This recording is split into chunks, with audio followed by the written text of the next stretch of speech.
Algérie, Mali, Mauritanie. Écoutez attentivement cette vidéo. Que tous les Africains écoutent cette vidéo s'il vous plaît. Et partagez massivement à tous les Maliens et à tous les Mauritaniens, à tous les Algériens que vous connaissez. Écoutez attentivement la vidéo là. Vous allez comprendre tous les problèmes qui existent actuellement entre le Mali et la Mauritanie et le Mali et l'Algérie. C'est très important. Suivez la vidéo. Écoutez jusqu'au bout. Jusqu'au bout. Mettez la vidéo en favori si vous n'avez pas le temps pour la réécouter après. C'est très important. Écoutez. Et likez la vidéo aussi. Il y a des ressources très importantes de pétrole et de gaz qui sont sur les trois frontières, c'est-à-dire qui se trouvent sur la Mauritanie, l'Algérie et le Mali. Et là, vous voyez que nous sommes en plein dans le nord du Mali et c'est extrêmement important. Ce qui est aussi très important pour le pétrole et pour le gaz, c'est la possibilité d'avoir des voies de sortie. Par où on va le faire sortir? Eh bien, si on fait du gaz et du pétrole, le plus simple pour les sortir du Mali, c'est de passer par l'Algérie. Donc là, vous avez peut-être des clés de lecture par rapport à d'autres situations. En tout cas, ce qui est trouvé en pétrole et gaz est très important. Et il est assez surprenant de n'en entendre pratiquement jamais parler, alors que c'est vraiment quelque chose de très important. Pour répondre à la question sur les potentialités en matière de pétrole, donc 2,5 milliards de barils de pétrole de réserve et en matière de gaz à peu près 420 milliards de mètres cubes. Ce qui n'est pas négligeable du tout sur la partie malienne, puisqu'il y aura la partie algérienne et la partie mauritanienne. Donc ça donne là quand même un ensemble très important et cela explique qu'il faille, si on est intéressé par la région, qu'il faille s'entendre aussi avec l'Algérie, mais s'entendre également avec la Mauritanie. Dans cette guerre de l'ombre, quel intérêt la France aurait-elle eu à ménager les forces qu'elle était censée combattre? Les Français, à travers la firme Areva, exploitent les mines d'Arlit, qui sont à 300 km de la frontière malienne, en face du nord du Mali. Donc ça a été invoqué comme une des causes de l'intervention française parce que c'est une région sensible. Et en même temps, au sud d'Arlit, il y a d'énormes gisements inexploités d'uranium et du point de vue de la France, il y a la volonté de garder la main sur les ressources d'uranium qu'elle n'exploite pas pour le moment ou dont elle retarde l'exploitation, mais pour empêcher d'autres d'avoir accès à ces ressources. Les Français étaient favorables et travaillaient à une certaine autonomisation du Nord Mali, Touareg, par rapport à Bamako, pour forcer le Sud à accepter, à être plus docile au diktat de la France et dire au Nord, c'est grâce à nous que vous avez cette autonomie, donc on travaille la main dans la main. Donc c'est trouver dans ces deux partenaires des avantages.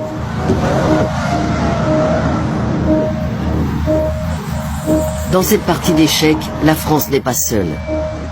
Et c'est bien loin du Sahara que se décide le futur économique de la région. Des représentants des groupes pétroliers, des experts du capital risque et des responsables africains en charge de l'énergie se retrouvent à Londres, capitale financière de l'Europe, pour discuter de contrats et rêver de gros profits. Bonjour mesdames et messieurs et bienvenue à ce 11e forum de l'Afrique indépendante. Malgré le chaos, les guerres et les révolutions, l'intérêt des Occidentaux reste considérable pour ce qui pourrait être la plus grande réserve non exploitée de pétrole sur le continent. L'Eldorado du Sahel, le bassin de Taoudéni, qui s'étend de la Mauritanie à l'Algérie, couvrant le Nord Mali. Il existe des gisements en quantité non négligeable, mais dans une zone très vaste, peut-être plus grande que le Texas ou équivalente aux 2/3 de l'Europe. Il y a donc très peu de puits dans cette zone, en tout cas pas assez pour faire une estimation. Il faudra beaucoup de temps pour connaître les ressources exactes de ce bassin. Malgré un déclin récent de l'importation de gaz et de pétrole africain vers les États-Unis, les intérêts des grands groupes énergétiques américains pour l'Afrique n'ont pas diminué. Les besoins de l'Asie et de l'Europe ne cessent de croître. Près de 2 000 milliards d'investissements dans le pétrole et gaz africain sont prévus au cours des 2 prochaines décennies. On sait tous qu'on va vers une raréfaction des ressources pétrolières et que ces derniers grands bassins pétroliers d'Afrique vont avoir une importance croissante au fil des années et qu'il est très important de se prépositionner pour l'exploitation de ces ressources.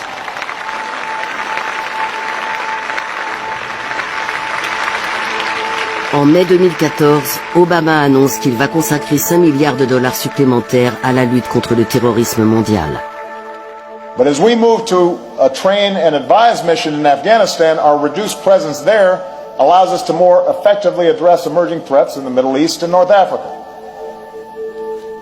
So earlier this year, I asked my national security team to develop a plan for a network of partnerships from South Asia to the Sahel.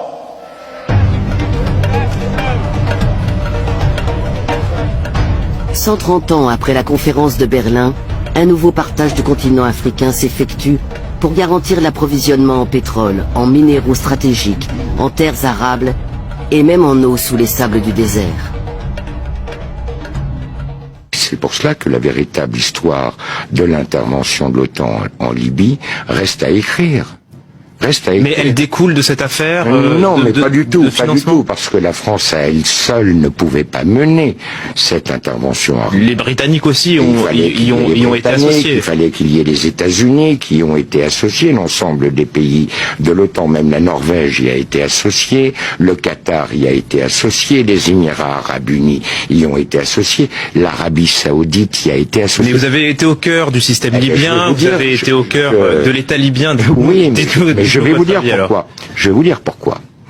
Je pense que Kadhafi a signé son arrêt de mort lorsqu'il a décidé de créer une monnaie commune à l'Union africaine, car je vous rappelle que la Libye fait partie de l'Union africaine, que le siège de cette banque, de la banque qui devait émettre cette monnaie, avait déjà été fixé au Cameroun. Je vous rappelle que dans le cadre du financement de cette banque, l'État libyen apportait 90% du capital requis. Ce qui permettait ainsi à l'Union africaine de sortir des griffes, ou des pays membres de l'Union africaine, de sortir des griffes des bailleurs de fonds internationaux dont l'aide repose sur le dollar. Ça a été pour lui une erreur cardinale. Car à partir du moment où il a pris cette décision... C'était en quelle année ? C'était en 2008-2009.